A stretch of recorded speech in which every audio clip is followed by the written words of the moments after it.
Donc, première chose, surtout interdiction d'oublier lui, 2 sur pi, mettez-le bien en couleur. Et je cherche à intégrer cette fonction-là, t fois sinus de nt. Comment calculer une telle intégrale? Le seul moyen de s'en sortir, c'est de faire une intégration par partie. Donc, je vous redonne la formule ici. Avec la formule d'intégration par partie, donc on va compléter le u et le v' pour ici, uv', sachant qu'en général, on met dans u la personne qui nous pose problème. Or, la personne qui nous pose problème, c'est t, parce que je cherche à intégrer toute cette fonction ici. Donc, si je mets t ici, ça veut dire que dans v', je vais mettre sinus de 2nt.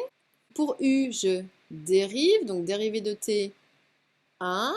Et pour v, on intègre. Primitive d'un sinus, petit cercle. Donc, je suis au niveau du sinus.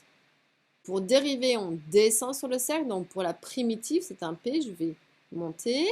Donc, primitive, un quart de tour. En montant, j'arrive ici, c'est-à-dire à moins cos.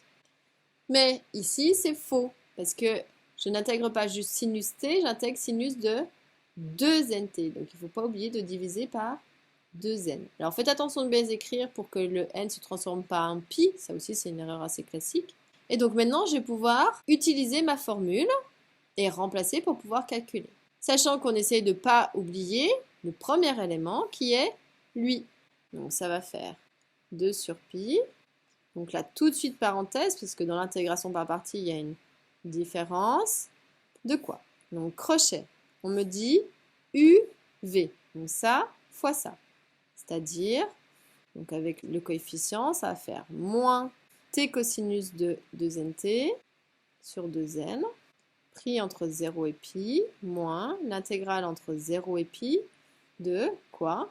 On me dit u', v. C'est-à-dire ça fois ça.